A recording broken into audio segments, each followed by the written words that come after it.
Welcome, everyone. Thank you for being here. Those who are with me live and those who are remotely. We thought it was very important to share with our community many improvements that we have been working on for a long time. Might seem recent because we are announcing them now, but this has been going on for a very, very, very long time. So I'm going to tell you the context of why we have implemented these improvements, why we're implementing these improvements, where they come from. These are documents that we have been sharing with you and with our community, but many of you are new. So for me, it's very important sometimes to recycle the same information. I always say that I'm the worst student and I forget. So if I repeat myself, it's because it's on purpose. I want to make sure that new families and returning families, they all know what's going on and the reason why we have this mission-driven improvement. So I'm going to start with what drives these improvements and the philosophy behind these new schedules and course offerings, okay?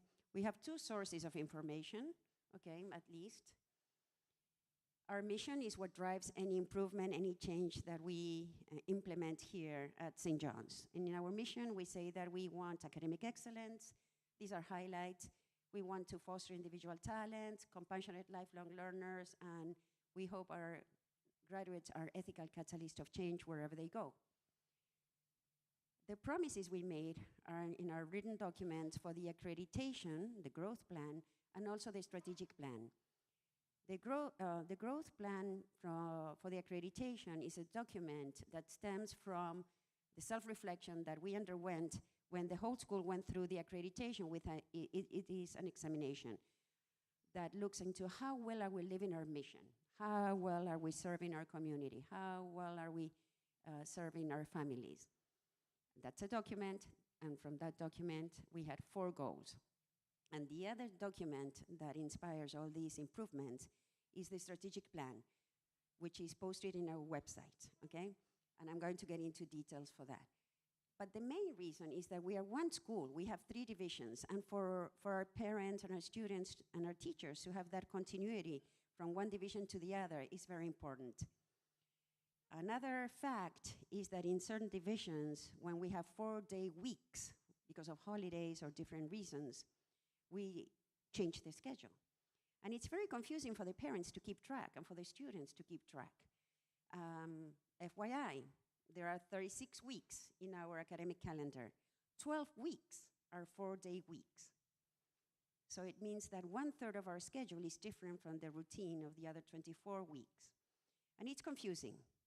And also, most of the time, those holidays are on a Friday and mainly on a Monday. So if you have a 5-day week schedule, the same classes get hit 12 weeks, and it's serious. Alternate courses affected by holidays, and I explained that, okay? So, next. The 2 documents that are inspiring these improvements. The accreditation growth plan. We have 4 goals in that accreditation growth plan. And Miriam, Dr. Font, sitting here, Dean of Academics, was the leader for the whole accreditation process. So do you want to talk about a little bit of these improvements, or I keep going? I can keep going, okay. There are 4 goals in the accreditation growth plan. One relates to wellness, because in the first bullet of the profile of our graduate, we say that we want healthy, happy, balanced individuals. How well do we live that? So we examine what we do, total our program through 12th grade, and we came to the conclusion that it was very important to extend the mindfulness program that we have in the 2nd grade throughout the other grades. Many of us, including Miriam Font, the principals, the counselors, are attending workshops at Yale, and we are going to be implementing the ruler program that it's designed at Yale University. That changes the ethos of the school. It's not a special curriculum, a course, or something that we are going to be adding. It's the experience, the whole experience that we want our students to have here, and that is related to our accreditation growth plan. The other one is PE. Many of you know that we do not allow our students to have cell phones here at school from 8:30 to 3. And the more we know about screen time, the more we know about social media, the more we know how it affects the brain of our students, the mood, the anxiousness, the depression, and I can keep going on and on. So we need to inspire our students to move, to have wellness. So we, again, looked into this and said, hey, why don't we include and extend the PE later on for the 10th graders? We don't want to change the graduation requirements halfway through, so this is going to be effective for the class of 2030. We are announcing that now, but the rationale has been announced earlier, but I cannot assume that everyone has read the accreditation growth plan, and I cannot assume that everyone remember the strategic plan, and that's why I repeat myself. The other goal is critical thinking in our accreditation growth plan. How do we teach that? How do we teach how our students should access information and analyze that information, access the data and analyze that data, and inference? And we should do that the 16 years that our students are with us. And so we are looking into how well we do that, and that is one of our targets. And that's why later on you will see courses that relate to that, how to analyze data, how to analyze the quality of that data, and even the moral content of that data. And that's why we have ethics included there. PD. PD is the third professional goal that is related to the Yale program and how we are going to allocate our resources for PD, for strategic initiatives that are related to our strategic plan and our growth plan. And the fourth one is facilities. So many of you know, and many of you have helped with the Capital Campaign. You have seen the new furniture in 54 classrooms. You know our plans to improve the science labs, 4 science labs this summer. And many of you who are sitting here have been instrumental in helping us move that dream forward. This is financed through the Capital Campaign because we didn't want to increase the tuition beyond what is reasonable in the classroom. So whatever pertains to building and facilities is financed through the Capital Campaign, so that you're clear. Your tuition finances the academic portion. Yes, we do charge a building fee because we need to keep up with everything we do here. But mainly, it's the Capital Campaign that is going to finance these initiatives for facilities. So 4 accreditation growth plans, 4 goals, 4 promises that we are keeping, okay? Questions so far? This is a conversation. One of you mentioned first time in person, interrupt, clarifying questions, welcome. So the second source that inspired what we do in a mission-driven way is the strategic plan posted in our website. And those are the 3 buckets. I will let you read. One is the individual bucket, innovative curriculum, impacting the students directly, the individual talents. The second one is at the institutional level for the betterment of society. And the third one is how we want to impact Puerto Rico and beyond, developing the ethical leaders we need in anything we do in society. Thumbs up when you're done reading. Gracias. So, how do we implement these promises in the early childhood? Micah couldn't be with us, field day. I still decided to present this today and record it because I think it's important to start talking about this. And luckily, in the early childhood, we have been implementing these changes all along. My second year here, we started the toddler program, Montessori. And this year, what we are looking forward to is introducing a music teacher, music program for grades, for the early grades. Why music? I'll let you read.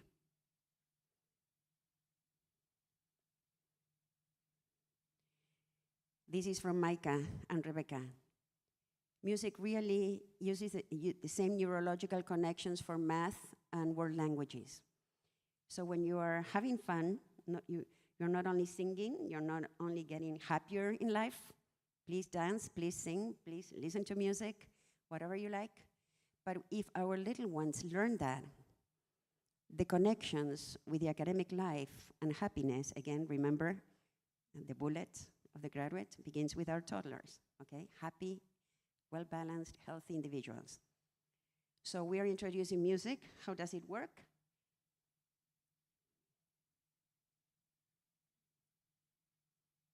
these are words from Micah and Rebecca, so I want you to make sure that you honor them and you say thank you, because it is a whole process to implement this. How do we do this in the schedule?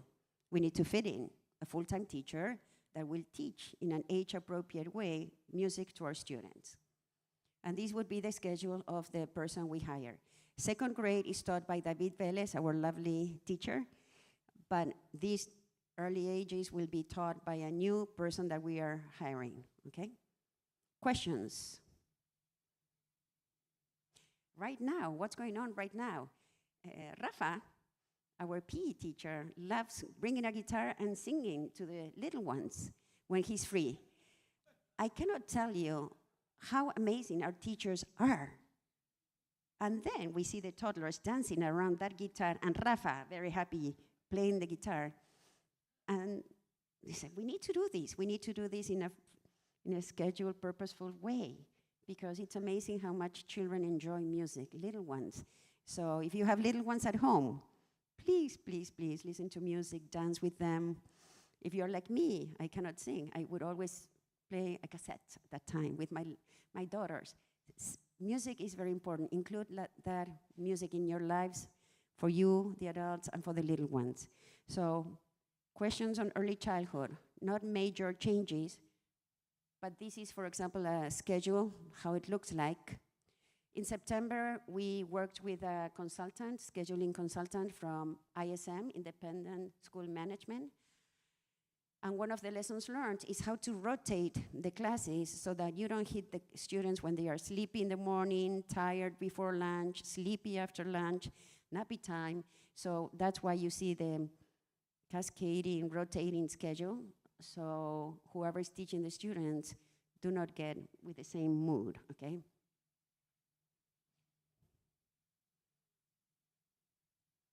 STEM, they go to the Innovation Center. That's another thing that we implemented this year. 2 innovation centers where they learn in a practical way, math, science, engineering. They have a 3D printer, and children are very excited, okay? So now we have Jolie to introduce improvements for the upper elementary. Thank you. Good morning. Happy to see a lot of mothers and parents that were in this division a while back. It's always good to see you around, so thank you for being here. So the upper elementary has been working very hard also to try to provide more learning experiences for our students, rich learning experiences for our students. So let me tell you a little bit about what's going on in our division. Okay, so in the upper elementary schedule, we, as a school, and in a very complex way, the 3 principals got together with Miriam and Cecilia, and we tried to brainstorm on ways that we could make our schedules a little bit more efficient and friendly for parents. And so one of the things we've been trying to do is align our schedules throughout the 3 divisions. So originally, the upper elementary schedule had a 5-day cycle, right? In our new schedule for this upcoming year, it's going to be a 6-day cycle. That's going to provide the opportunity to have 2 50-minute blocks and 4 55-minute blocks throughout the day. And 5 minutes, there's going to be a 5-minute transition period for lunch. And then, I don't know if many of you know, in the mornings are essential to the upper elementary. Our children come in. The expectation is that they're here by 7:45 so that they can participate of morning meetings. And morning meetings kind of take place, take over what in the early childhood happens with mindfulness, right? Ours is right in the beginning of the day, and the purpose behind that is to provide, is to help the students set the tone for what's going to be happening throughout the morning. During those periods, teachers have deep conversations with various topics regarding mindfulness and becoming that better member of the community. So that's the time that sets the tone. It's a 15-minute block that teachers prepare for on a daily basis to provide them with important themes that are related to their interpersonal relationships, okay? And at the end of the day, they have a checkout period where they pack up, where they check in with teachers, where they're reminded of various things so that they can start their afternoon with the right tone as well. One of our biggest issues with a 5-day schedule was that we share teachers, right? And we have Mr. Dario, who teaches 6th through 4th grade, and then 4th through 6th grade, and then I share Mr. Rafa with Miss Micah. And so Mr. Rafa teaches 3rd grade. And so there's only so much you can do with one teacher, right? And so moving it to a 6-day cycle provides the students the opportunity to have 2 PE periods, which is one of our goals that we wanted to try to implement. A 6-day schedule also permits us the opportunity that if there's a holiday on a Monday, it's not the same schedule that gets missed. Throughout the whole school, we're going to use an ABC calendar that we've always used, that many of the elementary parents know about. Now we're going to use it throughout the whole school, so it'll be the same letter day for the whole division because all of us will have the same 6-day cycle, okay? And it's going to provide us that opportunity for more movement within our kids with the PE. And then in the 6th grade, we're implementing something. We provide a lot of choices in the upper elementary, right? We have them participating of the musical that has become a humongous project for the whole elementary, that within itself is a great learning opportunity. For children, it helps them develop so many important skills, right? From making decisions and solving problems to just being part of something new and discovering new talents. We provide them opportunities for clubs. We have 4 clubs that are teacher-led, taking place right now. We brought back community service, which was something that we had pulled away from after the pandemic. And so each grade level has started already to take these initiatives into hand, and it's been a great learning experience for them. So to add more to that choice and to prepare our 6th graders, the first and the second trimester, it's important that they stay within their regular schedule because of the musical, right?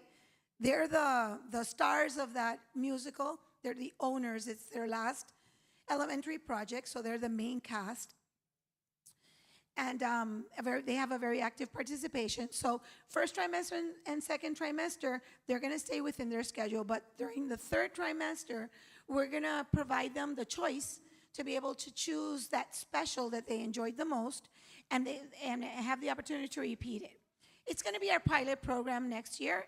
And then based on our experience, we'll tweak it and see how we can trickle it down a little bit further to 5th grade and to 4th grade. We have to start small because there's always hiccups when you try something new. So we want to make sure that we take care of those hiccups before we add it into everyone else's schedule as well.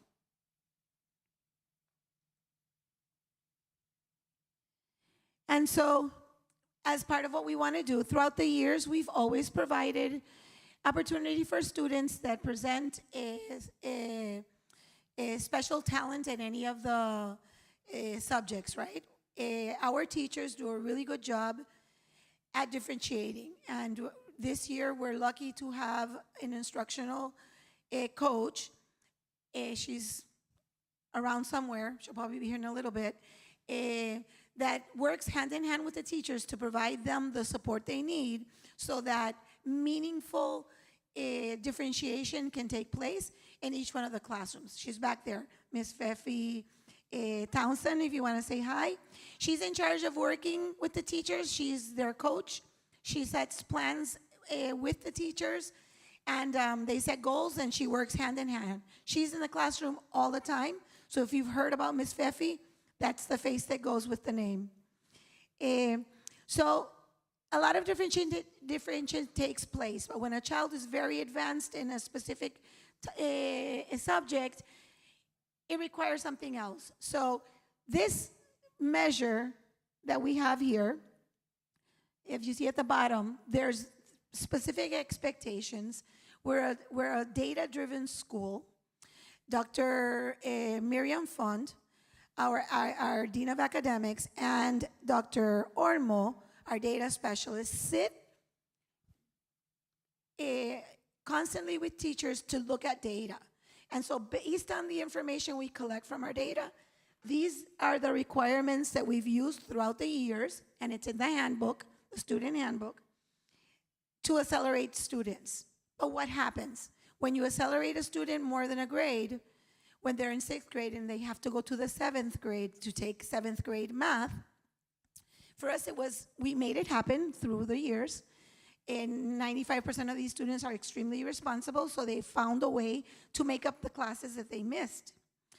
We're very excited that this year we've been granted the opportunity to hire a specialized teacher that can stay on our side of the school so that we can continue with advancement without having to alter their regular day schedule so they don't miss out on other core classes. So from 3rd grade on, 3rd grade is going to be more of a transition year. Our kids come from a self-contained classroom. There's a lot of things that we have to take into place.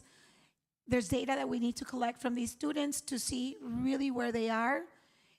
So our new hire will probably be pushing in to the 3rd grade classrooms to provide assistance and collect data. And when those students are ready, then they can fall in through our program, the advanced program, or path, or track, or however we want to call it, throughout the rest of their years. And then if they are that advanced that they have to take 7th through 8th grade math, they're going to be able to do it on our side with a specialized person that's going to be hired. If you look on our website, all of our hires already have been posted. So you'll see that we already started the search for these special people to be added to our team. And so this is a sample, and I say it's a sample because the final version of our schedules really take place during the summer after we find out how many students. It depends on the amount of enrollment. It depends on how many groups for each grade level. So many things are taken into place, but this is a sample of more or less what it would look like. This is a 3rd grade sample.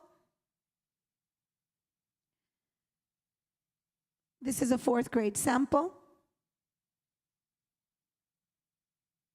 A 5th grade sample.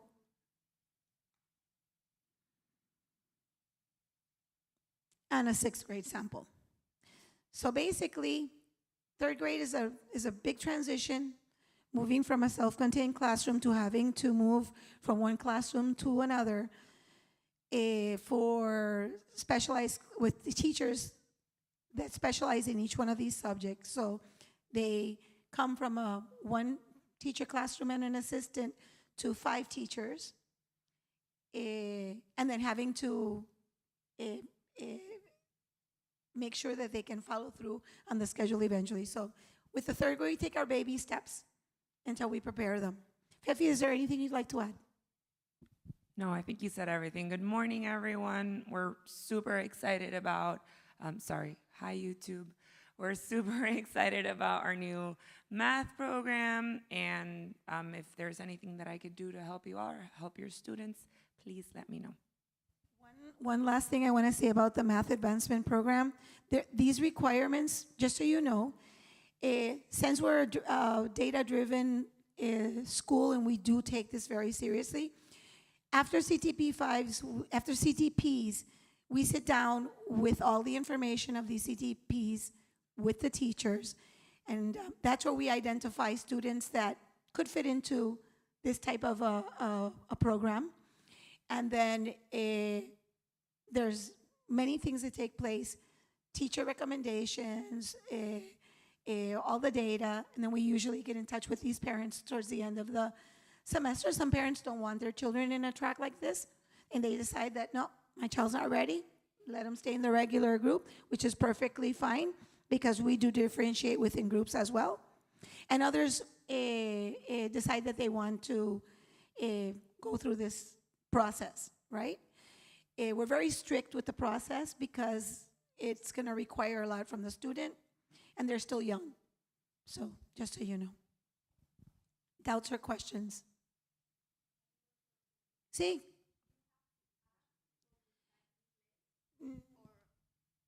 Thank you. It's a short question. You have to ask for your child to be placed on the program, or it's come from you? A parent could present interest, and that's perfectly okay. But the intention that we have is that after we collect all the data, we'll be able to identify students. Sometimes we have outliers, students that are very quiet and not that you would think, and then they come out with these marvelous scores, right? And then we contact the parents. But it can be either way. A parent can present interest towards the program, and then we're going to go through the process because there's a full protocol that, and then we'll sit with the parent and provide them the answer of why maybe it's not the moment, or maybe give them the great news that yes, the child could start on the track. We evaluate them every year. So a student that doesn't have their requirements one year doesn't mean that the following year they can't try again, because there's a developmental process that also goes, it's involved. And sometimes kids are just not ready, even if they have the capacity. So, all right. I want to thank Jolie and Fefi and Dr. Font because they have been adapting every year. This is information for next year. But if you recall, last year we introduced the musical with Matilda. This year amazing production. This year we had Alice in Wonderland, an amazing production, plus community service, plus clubs. So this is the ongoing promise that we have, that we don't settle. I call that the pursuit of excellence, relentless. I hope relentless doesn't make you anxious. It motivates us when we see how can we do this better, lessons learned, how can we do this better to be mission driven. And that's why the clubs that you see in the elementary, I always think parents do not know the depth and the value of clubs, because children, the same with sports, take risks, there are no grades, they promote their talents, their passions, and then hopefully they continue that in high school, and hopefully beyond high school, and becomes a hobby, becomes a passion, becomes a profession, becomes their ikigai, their purpose in life, and how they improve society. So when we talk about clubs or afternoon programs in the after-school program, if you have young children, promote that, promote athletics, promote all that, keep them away from screens as much as you can, because the learning and neuroscience is helping us realize that screen time is very negative. So we use screen time, we use IXL, we use AI-created programs very cautiously, but not too much, please, okay? So if we are ready, we move to 7th grade. Ready? Secondary division. And it was interesting because we presented, why do this? Why do this? That's the reason and the rationale. And your questions help us explain us better, okay? So please, also feel free to stand up, get some coffee. Remember, it's coffee with Cecilia. Next time will be coffee and tea, perhaps. But please stand up and help yourselves. This is in a nutshell what I'm going to be explaining later on. Some of the problems, okay? Thumbs up when you're done reading.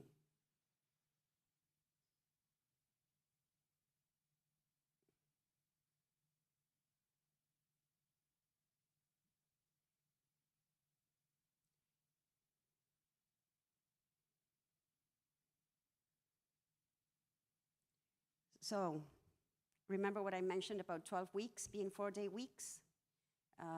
That's a problem. Scheduling appointments. Many of you, I have 3 daughters, orthodontics appointments. Sometimes it's a problem. You have to pick them up in the middle of the day, bring them back. So you'll see how we fix, hopefully, that situation, whatever we have under control. Early dismissal for games, and they always affect academic time. Grade level experiences. Remember ruler, mindfulness, executive function processes, how to learn, how to be better at what we do, how to develop the growth mindset. We need time to meet with the grade level students, cohorts, and be very targeted and explain those things to them with our counselors, with speakers. So we need a very particular time for them, devoted time, club time. Some clubs need are individually led in a way, but others are like a team sport, Model UN. There are so many others that it's team representation, math counts, and different things where the teachers, the advisors for these clubs need a devoted time to train them and prepare.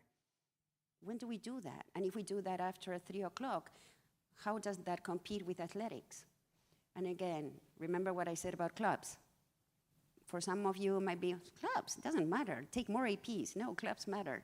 Clubs matter. APs matter. Balance matter. Lunch periods, you will start laughing, but we only have one cafeteria. And when we have 4-day weeks, the schedule overlaps. And it's not nice, not comfortable. So how do we solve that problem? The 6-day schedule, one fixed schedule. Annual electives, we wanted languages. Yes, our students learn English and Spanish. What about French and Italian? What about another elective, like visual and performing arts? They needed to wait until 8th grade, but our secondary division begins in 7th grade.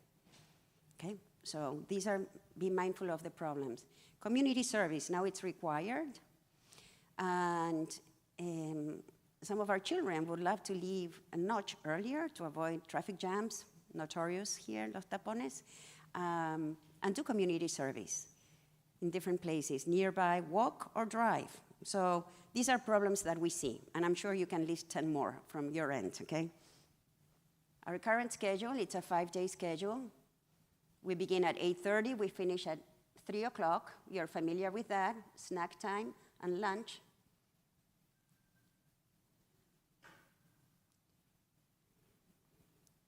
I'm going to pause.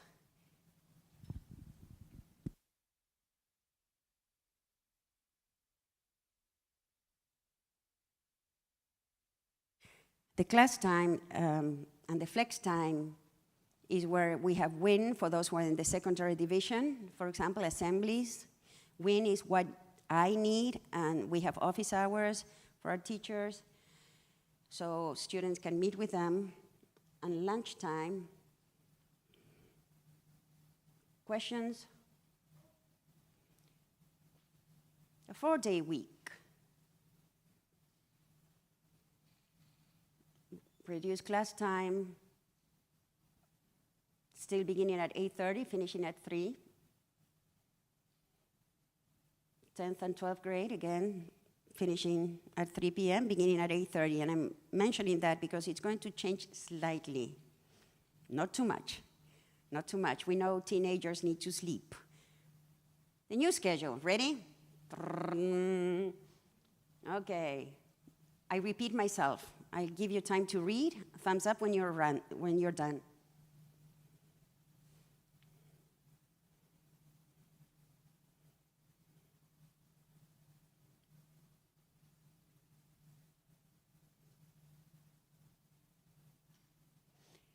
Remember the independent school management consultant. This is a slide from one of her suggestions, how to stagger lunch. And yes, I mentioned our philosophy driven by our mission, by our strategic plan, by the accreditation growth. Guess what? Lunch and one cafeteria for a school of 840 students, it's also a limiting factor, and I always talk about the tyranny of the schedule, okay? So we don't want to be driven by lunch, but we need to respect lunch, and we need to honor lunch, and that's why the 6-day schedule will honor this lunch, no overlaps, and each grade will have their own contained experience, okay? So this is information, keep that in the back of your mind. What do we want to achieve with the new schedule? And I repeat myself, okay? Because it's important to see what is driving this improvement.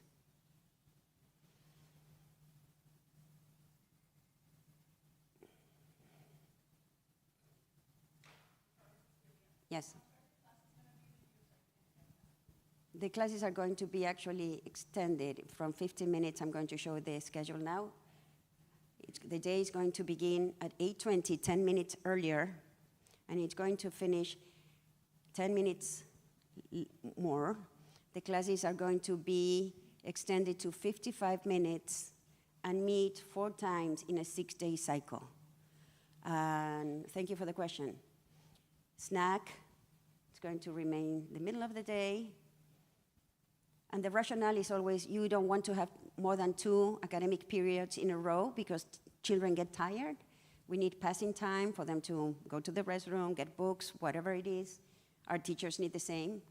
And then at the end of the day, we are going to incorporate assembly, flex time, and flex time, Dr. Font, if you want to add, it's going to be comprising many experiences, okay? It's going to include some clubs, not all the clubs, but remember the clubs that I mentioned represent the school, go outside, team-driven. We're going to allot time for a peer leadership program that we incorporated this year, and we're going to further grow next year. We're going to have office hours during flex time. We're going to have the WIN, what I need, office hours during the school day for the students, because some students leave early for sport or have competitions or practice, and we want to preserve that, how to advocate for yourself. When you go to college, you need to go to office hours. So this is in a way preparing the children for what's going to come. Dr. Font, do you want to add something? I hope you understand this is a team effort as well. You know, I'm presenting, but there's a whole team behind this. And actually, Samuel Ortiz, if you can mention how inclusive has been the process consulting the teachers. Okay, good morning. So for the flex times, we have planned different activities. For example, the ruler that we are going to go to the training this spring. So we are going to add those in the assemblies, and during the flex time, the students will also have time to go to the teachers, because the teachers have to stay here until 3:30, so that time they can use it to go and ask questions to the teachers also. Hi. Fine, thanks.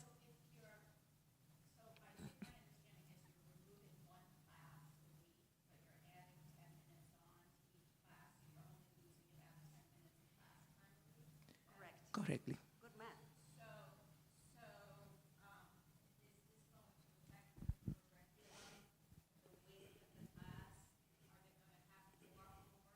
Good question.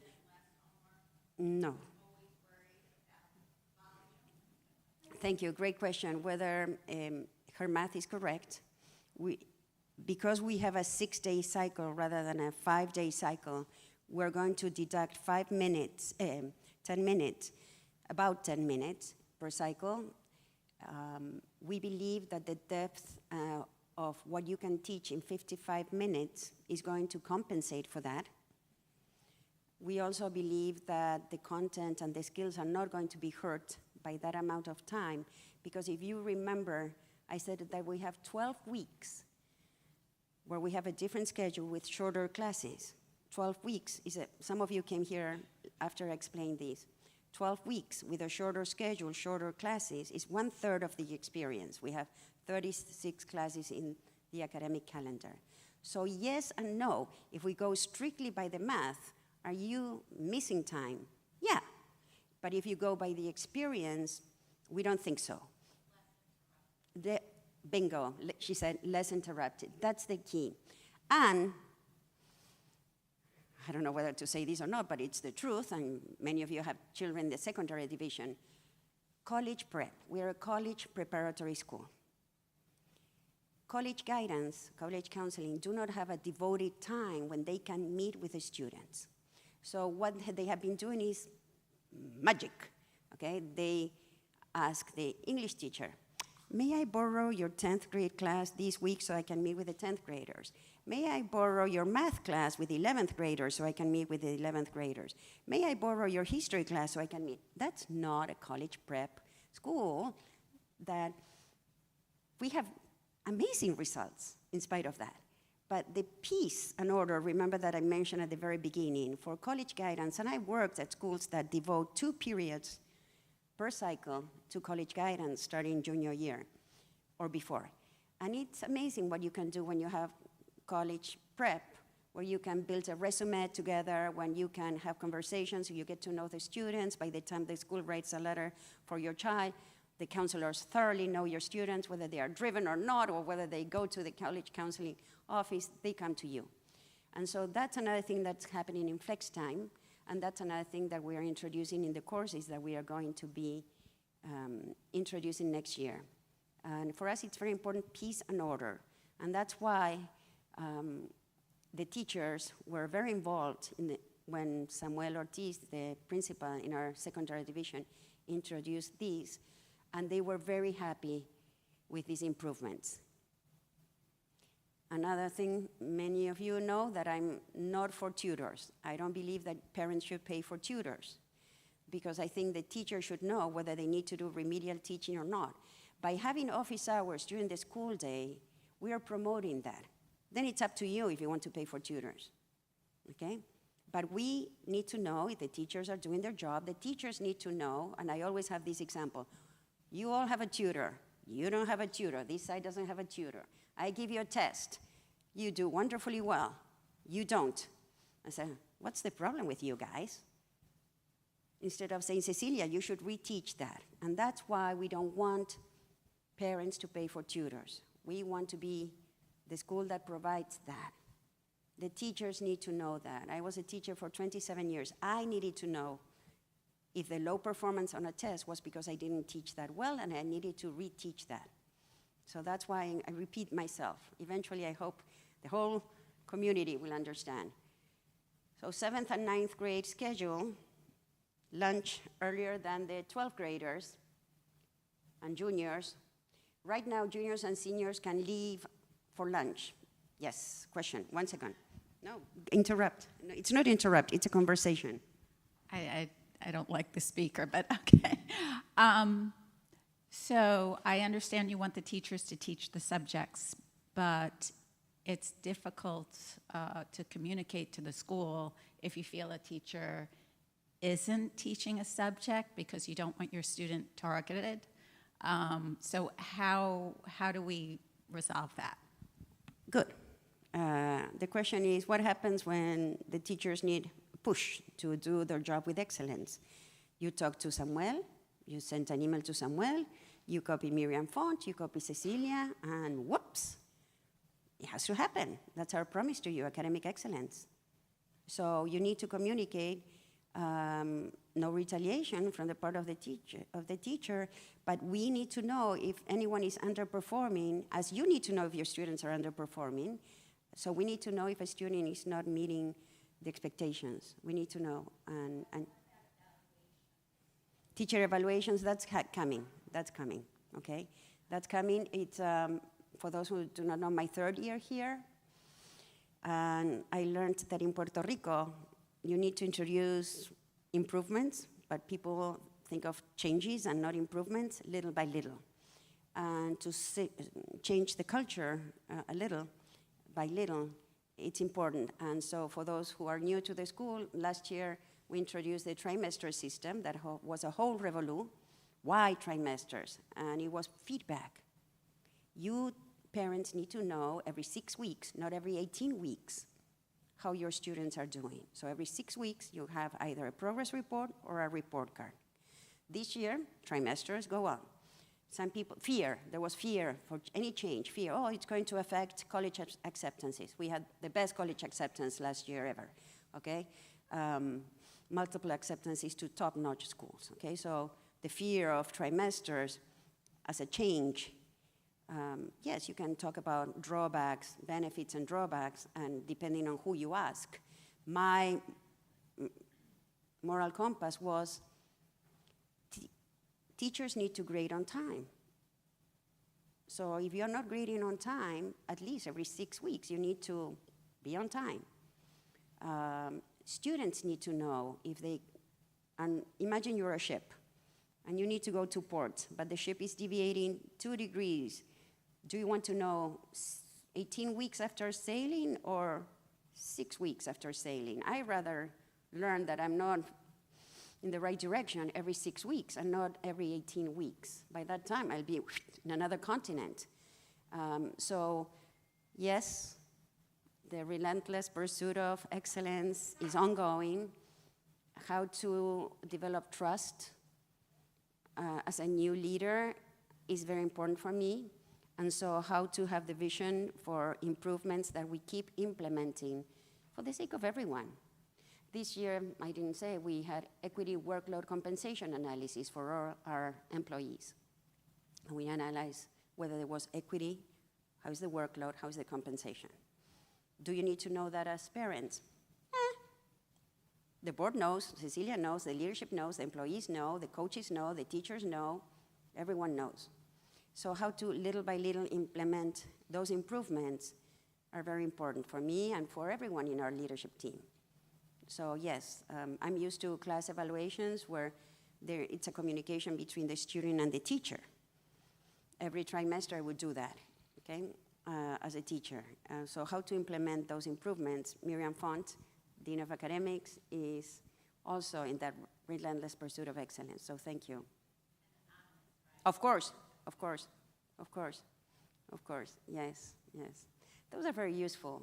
You can explain yourself. I remember teaching Spanish at Princeton Day School, and I would torture my students with a workbook that had audio exercises that went from very mechanical to more meaningful and communicative with different accents. And I'm from Argentina, so I would pretend different accents and standard Latin American Spanish.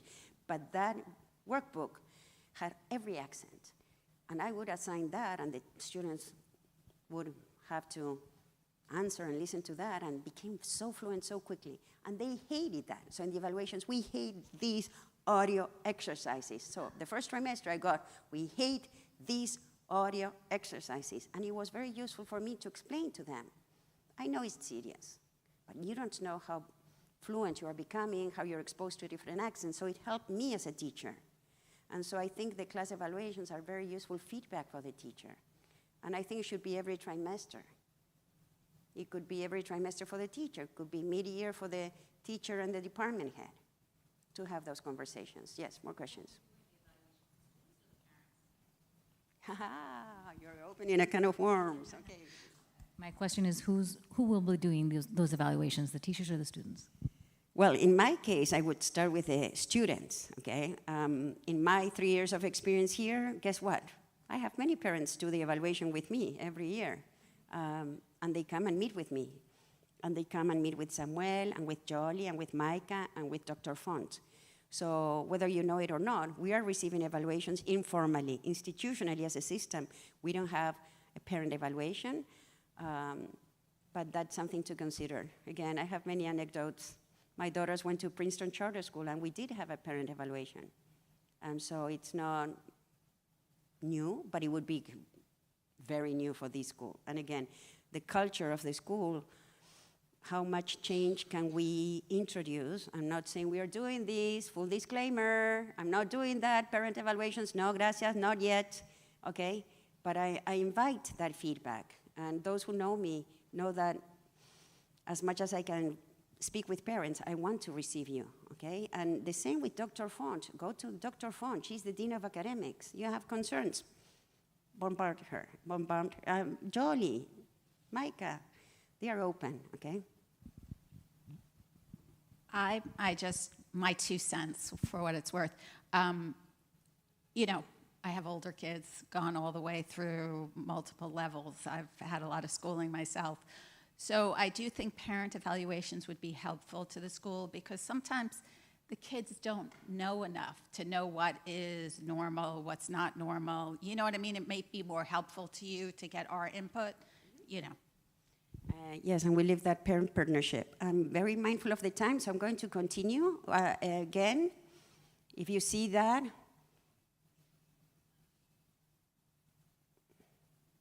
thumbs up when you're done.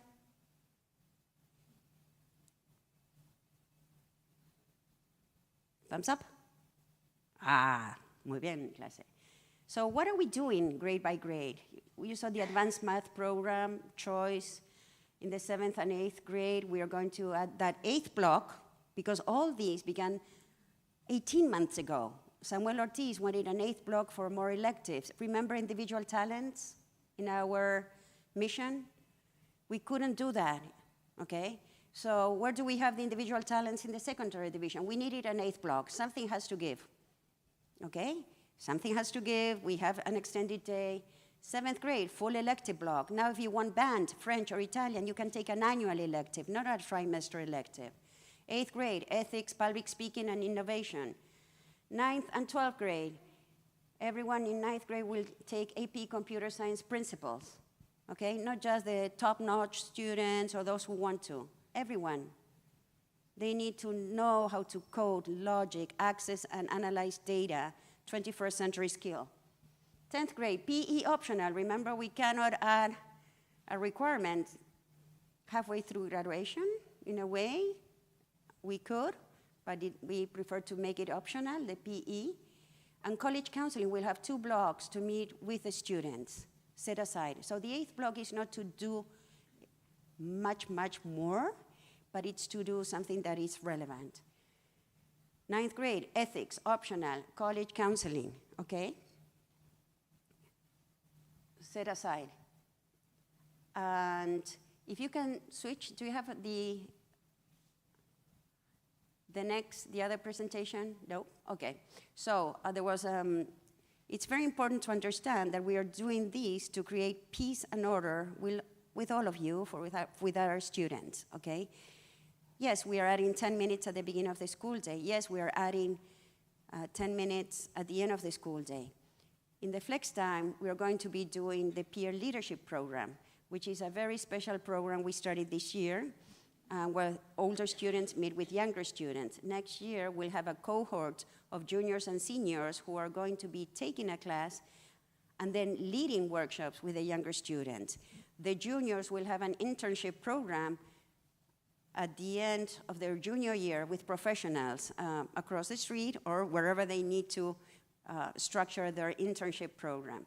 And so for us, it's very important that we keep this relevant and we keep this going, because for some of you it might be new, but for some of you, you know that every year we look at what we do and how we can add incremental improvements to our experience so that we keep being the best school on the island. And by the way, I forgot athletics. We won the 11th championship this week, so we match our record from last year. And why athletics matter? It's because the same virtues and skills you use in athletics, perseverance, growth mindset, learning from feedback, those are the same skills that you need in the classroom. And by the way, I want to invite you to come to Mamma Mia. Why? Because performing arts, public speaking, teamwork, adaptability, those are, again, 21st century skills that we need. And by honoring that 8th block, we are honoring the individual talents that we want to promote in our students. By honoring a devoted time for college prep, we're honoring the work our college guidance does. You can always hire a tutor. I'm not saying that you can always hire a college representative, but we want to serve you. We want to serve you. And that's our promise, with all our services and time for that. And we have a great team. Our teachers are amazing. Our college guidance are superb, so why not? Okay, questions? Yes. One second, give me, because people are watching from YouTube, and so. Thank you. I have a future senior. How would these changes impact their senior year? Will they have less electives or less opportunities? No. On purpose, we're not touching the senior year. No. Well, next year, again, I want our students to be fully bilingual. The only change for the seniors is they have Historia de Puerto Rico, en español, con un libro de texto en español, okay? So I think that is very important, okay? It's very important that we honor our double heritage. We honor Puerto Rico, we honor the United States, and hopefully you want your children to be bilingual, polyglots, and so that's what we're doing, okay? But I think this is very exciting. It gives me goosebumps to have more peace and order, okay? Juniors and seniors still have that lunch privilege, and parents need to sign a letter saying that I allow my junior and senior to go out for lunch. In this case, when they have no assembly or no class at the end of the day, that letter can also be honored, okay? But parents need to authorize that.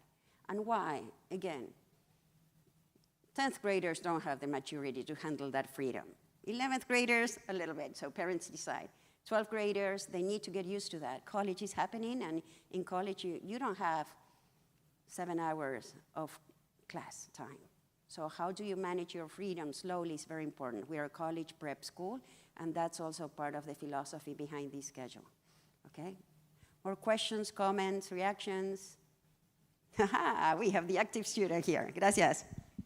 This is just a comment. My older daughter went to college with several children from St. John's at Columbia, and they always spoke very fondly of that time that they could go out and have lunch, and it's something that we're very excited about for our child. Gracias. Remember the profile of the graduate? Healthy, happy. I challenge anyone to find a school that puts that in the foundation documents. Healthy, happy, balanced individuals. And we are an urban school, so that has drawbacks and benefits. And one of the benefits is that we can go out and have lunch across the street, and children enjoy the camaraderie, the freedom. They feel as if they were adults. We know they are not adults yet, but that freedom is very important, freedom with responsibility. Thank you for that comment. Yes, people are looking forward to that, but just for juniors and seniors, and if parents allow, okay? You are the primary educators, okay? And we treasure this partnership. Anything else? Okay. I think we're on time. Gracias a todos. Gracias, YouTube watchers. Thank you for the team behind the scenes making this happen. Gracias a todos. Es un honor servirlos. It's a true pleasure. Gracias.